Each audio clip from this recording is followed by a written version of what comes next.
Throughout Western history, empires that maintain their power have done so by manipulating the oppressed. They go out of their way to make sure that the oppressed are perpetually misled and manipulated. Therefore, the oppressed perception is not their own. It is a falsehood indoctrinated into their collective minds by their oppressors without the oppressed even knowing it. Today, this heinous practice still continues in regards to Black people living under white dominance. The supreme art of war is to subjugate people without them fighting back. White oppressive forces achieve this objective by perpetually feeding false information into the collective minds of Black people that makes us think in ways that allows them to continue their subjugation of us without any Black resistance. It's the hidden reality that millions of Black people have been manipulated from seeing. The eyes are useless when the mind has been manipulated. This is why those of us who know the truth must teach. African proverb. White oppressive forces exploits their monopoly over information that are systematically fed into the collective minds of Black people to manipulate us to think in ways that benefits the white society. And what is under siege is our ability and willingness to think critically, to challenge what we are told, and to resist their efforts to manipulate and deceive us. It's how the white society now protects itself from massive unified Black retribution. The human mind is easy to manipulate when people are unaware of what's actually being done to them. White oppressive forces also exploited their monopoly over information that we receive to manipulate many of us to believe that our collective mindset that benefits the white society is a result of the Willie Lynch slave syndrome myth. Those who believe that story to be true does so because they are in fact ignorant. Whenever people are ignorant, they'll always believe nonsense that insults their own intelligence. Those who insist that it's true does so because they are ignorant of their own ignorance. Because that silly, feeble-minded premise presents what would in fact be the least effective method used for controlling generations of people. It's simply not how true brainwashing is actually achieved. True brainwashing requires a system that's being constantly reapplied and reinforced upon the collective mind of the targeted population in order to remain effective. If not, its effectiveness would lessen with each new generation instead of worsening as we've witnessed amongst our own people. Case, point, and proof. During the 1960s, we wore afros and called ourselves brothers and sisters and implemented the most successful unified protest in U.S. history. Today, our women are now wearing European weaves. We call ourselves niggers and bitches. And we are now more divided than in any previous time in U.S. history. During the 1960s, most of us agreed that white oppressive forces were our worst enemies. Today, many of us now insist that it's ourselves that are our worst enemies. We used to call our evil oppressors crackers. Today we call them white people while calling ourselves niggers, thus respecting them much more while respecting ourselves much lesser. We are clearly more collectively mentally enslaved now than we were during the 1960s.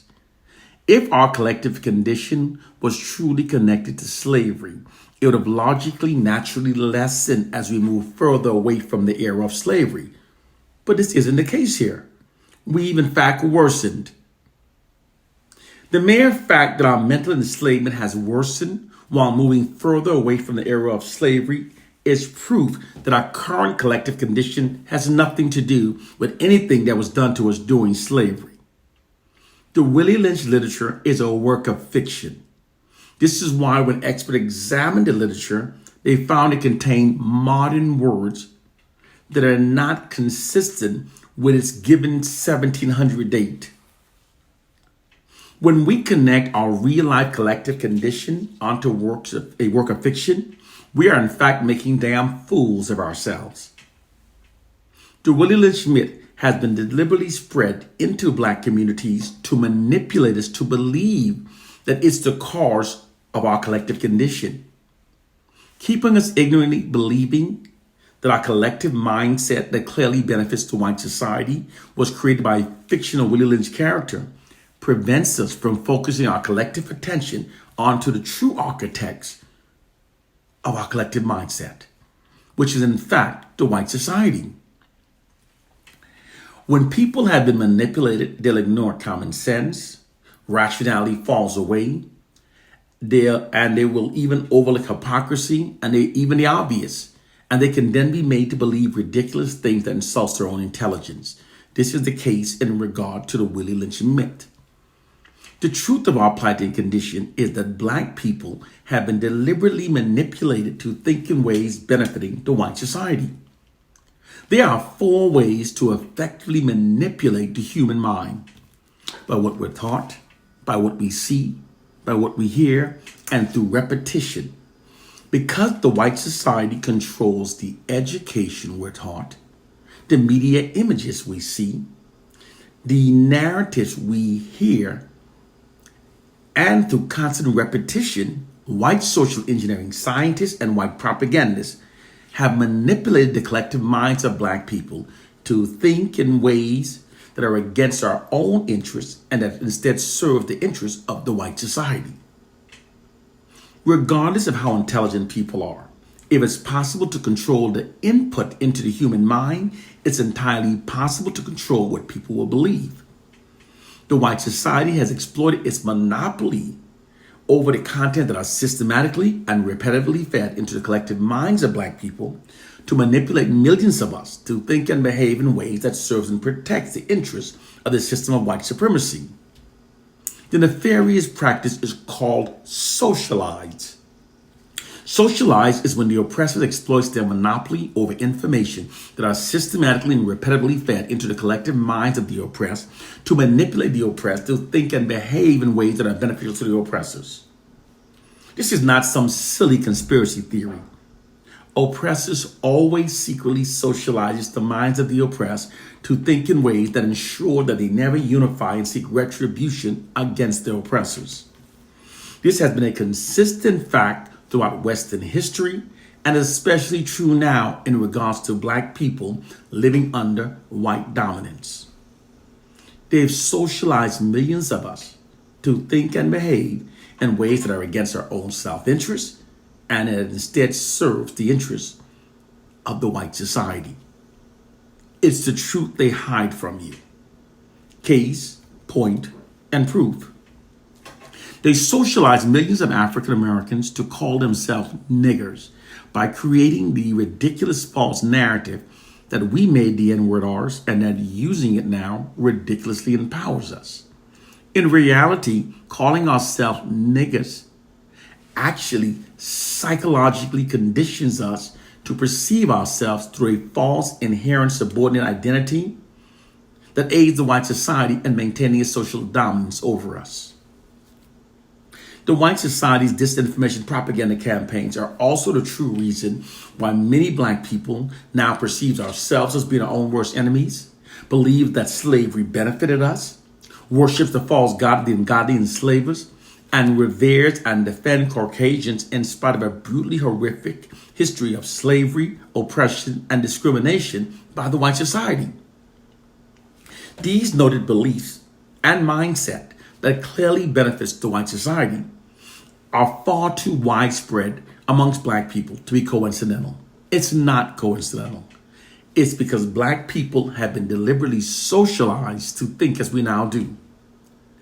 Whenever the oppressed start thinking exactly as the oppressors wants them to think, it's always because they've been socialized to do so. To socialize a people is literally the scientific term meaning to mentally enslave a people. Millions of Black people have been socialized, therefore mentally enslaved by the white society. Those Black people who do not critically think never notices their mental change. This might sound ridiculous to those that have been kept ignorant of this practice, but it's actually a very common nefarious practice. Throughout history, those empires that were brutally oppressive, fearing eventual retribution from the oppressed, have always prevented it by socializing the collective minds of the oppressed.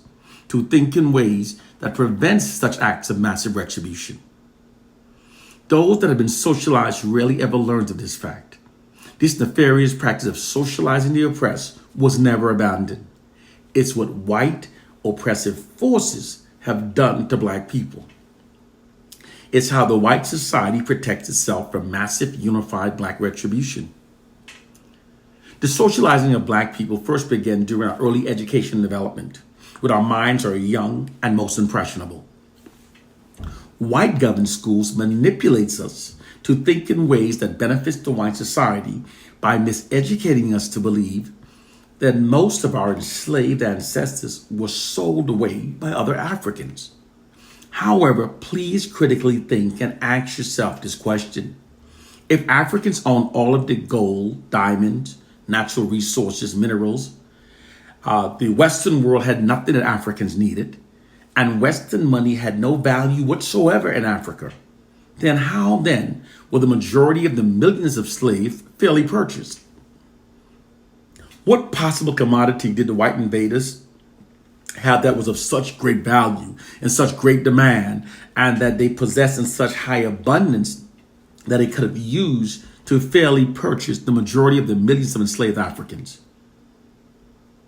And given all that we now know about Caucasians, why wouldn't they maximize their profit by using their weaponry advantage of rifles, guns, and cannons by kidnapping most of the enslaved Africans?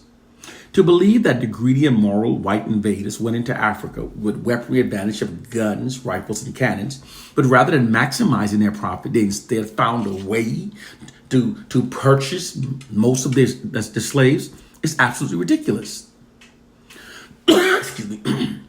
Because such a claim totally contradicts over 500 years of demonstrated behavior by Caucasians in regard to Africans when it comes to making profit.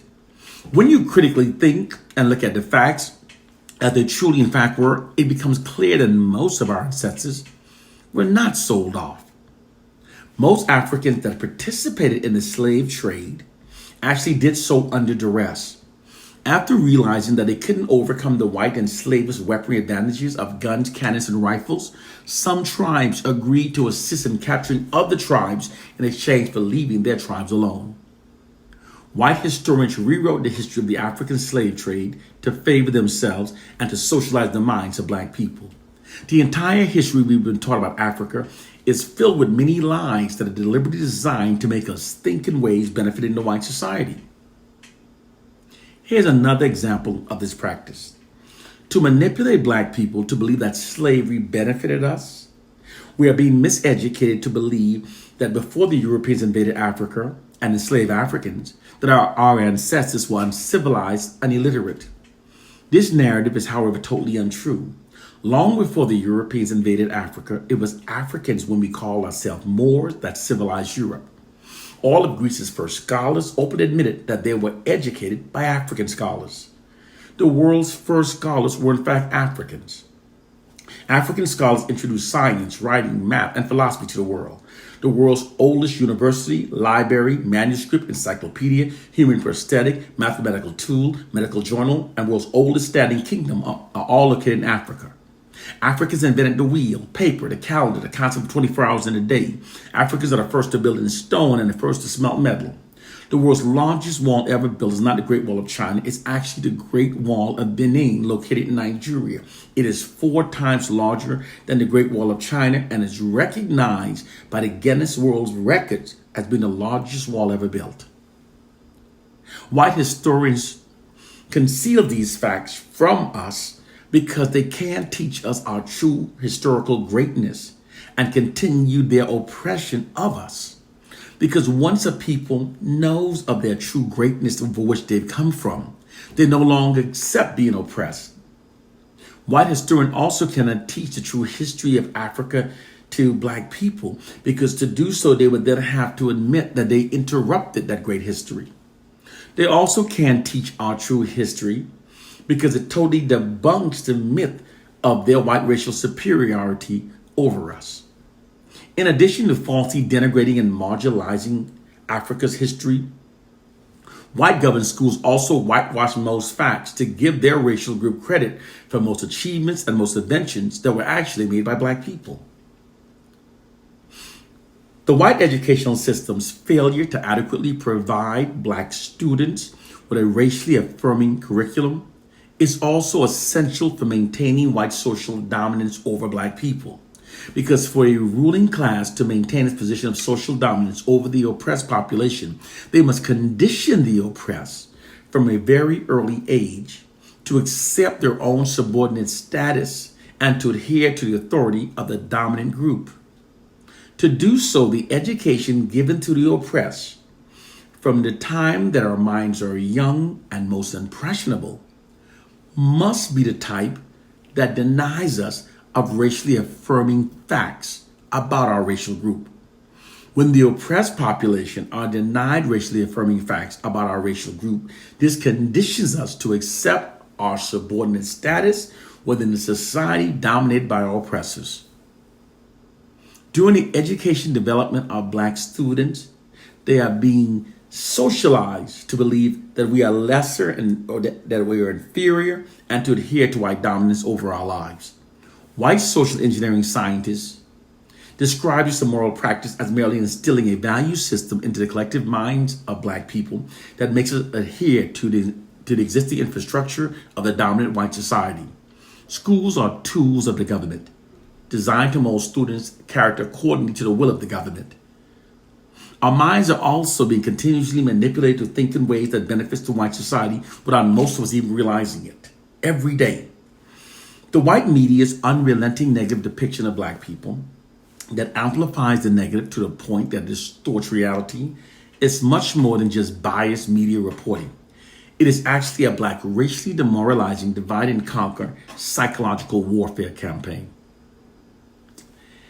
Demoralizing divide and conquer is the method of maintaining control over a targeted population through constant and unrelenting demoralization in order to create self-hate and division between them. It is a well-proven tactic because whenever the oppressed are made self-loathing, they are much easier to control. White people controls all black mainstream media, images, statistics, and societal narratives. Therefore, black people interpret ourselves from content provided from white people. This, in fact, literally means that white people owns black people's interpretation of our collective state. This also means that we are perceiving ourselves collectively entirely by our enemies. So they therefore negatively control how we perceive ourselves. This psychological warfare system is deployed like a massive media marketing campaign that constantly subjects black people to receiving only the fraudulent worst narratives about ourselves. Within this system, fraudulent black racially demoralizing propaganda is being pumped unrelentingly into the unsuspecting minds of black people, without being challenged or counterbalanced by an equal amount of black positive racially affirming information. It conveys a subliminal message that black people are now our own worst enemies and that we therefore need whites to govern over our lives. Moreover, that black people should admire, respect, and trust only whites. This system is extremely effective because when black people are repetitively presented these noted narratives from trusted white media sources, it can be very difficult to resist its implied propaganda programming, especially when the propaganda is being told daily and so unrelentingly. Its weapon is the demoralizing message that it carries and the way that it adversely affects the black population in terms of our behavior. With time, being unable to refute the constant negative information being told about ourselves, many black people eventually comes to accept it as being true. The constant taunting and negative propaganda unconsciously demoralizes black people. We feel that we're being humiliated. This then creates division and self-hatred among our group. This also shifts black collective aggressions away from the white society and redirects it against ourselves. This condition prevents us from unifying ourselves against the white society. It also attacks the core foundation with bonds as a people we can then be ruled over forever. This is not a conspiracy theory. Media social engineering is a real covert, very well crafted system of control that allows the ruling class to control the masses, and targeted populations. This system works by tapping into the immense power that shame has upon the human mind. Those black people who do not critically think never notice their mental chains. This is how we are being controlled. This is the effects we're seeing that we've been ignorantly thinking is caused by the Willie Lynch. This is all possible because people are like computers. All you have to do is keep giving them certain information every so often. And you can persuade an entire generation of people towards an applied objective.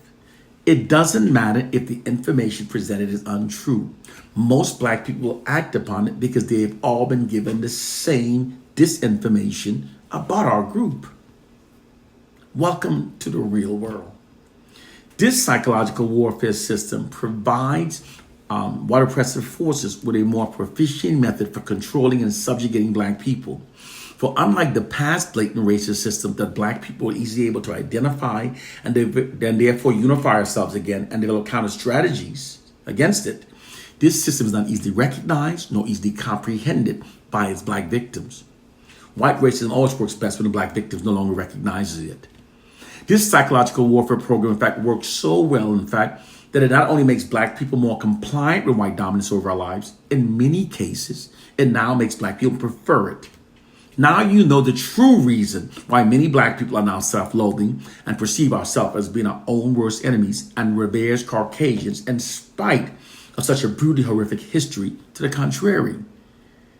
There's never been anything to do with a slave syndrome. Sadly, to our detriment, the oppressed will always believe the fraudulent worst about themselves. That's a quote from Frantz Fanon. Until we break the monopoly the white oppressors has over our minds, liberation is not only impossible, it's unthinkable. That's a quote from Neely Fuller. There's one more thing I should have said earlier. They also now control us by making us fear each other through their propaganda campaigns that exaggerates the issue of black on black crimes. The white ruling powers realize that a fearful black population is much easier to control than a fearless one. Fear is one of the most powerful human emotion, and it can be used as a tool for controlling targeted populations.